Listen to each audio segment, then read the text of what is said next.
उत्तर प्रदेश में कल से विधानसभा का सत्र शुरू हो रहा है। इसी बीच आज समाजवादी पार्टी के राष्ट्रीय अध्यक्ष अखिलेश यादव ने कैंसर हॉस्पिटल, डेयरी और एचसीएल टेक्नोलॉजी में पहुंचकर अपने विधायकों के साथ वहां का जायजा लिया।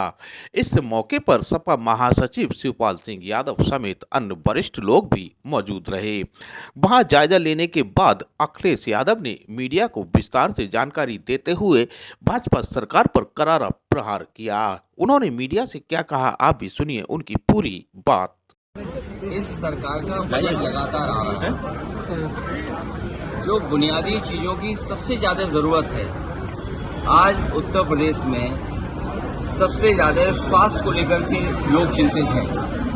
अगर कोई बीमार हो जा रहा है तो सही समय पर सही दवाई का और इलाज का इंतजाम सरकार नहीं करा पा रही है, और कैंसर जैसी गंभीर बीमारी का भी इलाज के लिए लोगों को न जाने कहां जाना पड़ता है। समाजवादी सरकार में ये जो कैंसर इंस्टीट्यूट बना था, ये रिसर्च कैंसर इंस्टीट्यूट इसलिए बनाया गया था जिससे यहाँ पर गरीबों का फ्री इलाज हो सके और कैंसर बीमारी के बारे में जानकारी मिलती रहे और वो फैले नहीं, या कैंसर की रोकथाम को लेकर के क्या डॉक्टर समय समय पर लोगों को जागरूक करेंगे, इसलिए रिसर्च कैंसर इंस्टीट्यूट ये बनाया गया था। जब वहाँ गए हम लोग, जो समाजवादी सरकार ने जहाँ तक काम छोड़ा था, जिस रूप में काम बढ़ना चाहिए था नहीं बढ़ा, और सबसे पहले मरीज मुझे जो मिला है वो मिला गोरखपुर का, एक बच्ची जिसके ट्यूमर है सर में। सोचिए मुख्यमंत्री जी के क्षेत्र में जहाँ एम्स है, मेडिकल कॉलेज है, लेकिन उनका इलाज वहाँ नहीं हो पा रहा है। उन्हें भी इलाज के लिए उस परिवार को लखनऊ आना पड़ रहा है, वो भी समाजवादी सरकार के बने हुए चश्मा टेढ़ा हो जाएगा। और ये चक गजरिया में जितना भी विकास हुआ है, अमूल का प्लांट लगना, बगल में सरकार का एक और प्लांट लगना मिल्क का, तो कम से कम मिल्क का प्रोक्योरमेंट तो हो जनता से, किसान से। एचसीएल का प्राइवेट इन्वेस्टमेंट आया जहां हम लोग खड़े हुए हैं। ये समाजवादी सरकार में सरकार का मॉल था। सरकार आते ही भारतीय जनता पार्टी ने इसको बेच दिया। तो कम से कम हम लोगों पे दिखाने को तो चीजें हैं जो समाजवादियों ने काम किया है। आगे देख लो, पीछे देख लो, हर तरफ बिल्डिंग देखने को मिलती है। ये भारतीय जनता पार्टी के लोग कोई चीज बना नहीं सकते हैं, ये केवल बिगाड़ सकते हैं।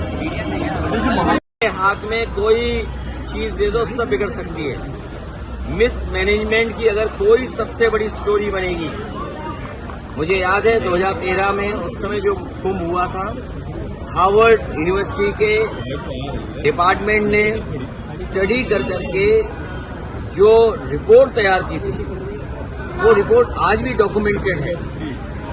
उस समय इतना मिसमैनेजमेंट नहीं दिखाई दिया, कम बजट में वो हुआ था, लेकिन इन्होंने प्रचार बहुत किया, बजट ज्यादा दिया, दोनों सरकारें लग गई, उसके बावजूद भी भगदड़ में लोग मर गए, सड़कें जाम रहीं, लोगों को रात दिन गुजारना पड़ा अपनी गाड़ियों में बैठ करके, सड़कें हर तरफ दूसरे स्टेट तक ब्लॉक रहीं, ट्रेनों का जो इंतजाम करना था ट्रेन नहीं पहुंच पाई, पूरी ट्रेन नहीं चलाई, संख्या नहीं चलाई उतनी, भगदड़ मच गई, उसमें भी लोगों की जान चली गई। इस सरकार ने कुंभ के बहाने न जाने कितनों की जान ले ली है। सर, ट्रेन हादसा जो हुआ और उसके बावजूद भी ट्रेन उसके में किसी को जिम्मेदारी नहीं ठहराई गई, उल्टा जांच हो रही है। इसलिए ठहराई क्योंकि उनकी कोई तैयारी नहीं थी।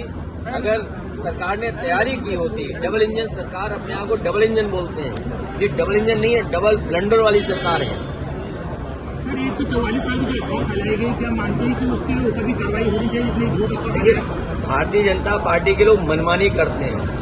भारतीय जनता पार्टी के लोग बहुत साइंटिस्ट हैं और उनका जो कुछ भी कथन है वो रिसर्च बेस्ड है। तो मुझे लगता है कि जो 144 साल का जो उन्होंने संख्या बताई है कि महाकुंभ 144 साल बाद हो रहा है, तो कोई न कोई उनकी रिसर्च, साइंटिफिक अप्रोच, या किसी न किसी जो एस्ट्रोनॉमी को जानते हैं उनसे राय मशवरा लेकर के ही किया होगा।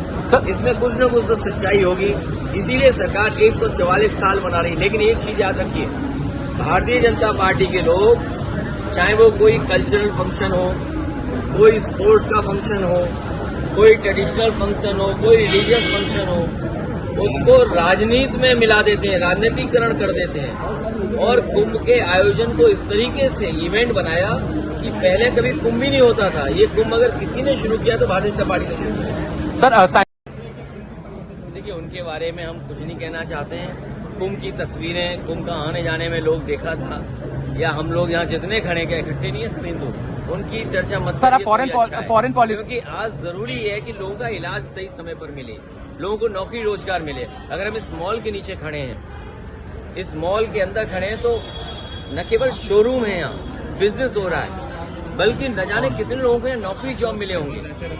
SCL बगल में है, कई हजार लोगों को, बच्चों को प्रोफेशनल अच्छे जॉब मिले हैं। कम से कम हम लोगों ने डिलीवरी बॉय नहीं बनाया, व्हाइट कॉलर जॉब SCL में दिया है। कैंसर इंस्टीट्यूट बनी है तो जॉब पा रहे हैं लोग। ये सामने आपको बिल्डिंग दिखाई रही, जॉब पा रहे हैं वहाँ पर। आपका इकाना स्टेडियम है, कम से कम आप वर्ल्ड मैप में तो दिखाई दे रहे हैं इकाना स्टेडियम के नाम पर। इन्होंने बस स्टेडियम का नाम बदल दिया, कैंसर इंस्टीट्यूट का नाम बदल दिया, यही इनका सबसे बड़ा काम। सर, फॉरेन पॉलिसीज की आप बात करते हैं, अमेरिका से जो तीसरा इमिग्रेंट्स का जो जहाज है उसको उसी तरह से भेजा गया, उसमें कोई बदलाव नहीं हुआ जिस तरह से भेजा गया इनह्यूमन तरीके से। देखिए, अमेरिका बहुत ताकतवर देश है, व्यापारिक दृष्टि से भी और अन्य तरीके से भी। ये सरकार की कमजोरी दिखाई दे रही है कि जब देश के प्रधानमंत्री गए, उसके बावजूद भी अमेरिका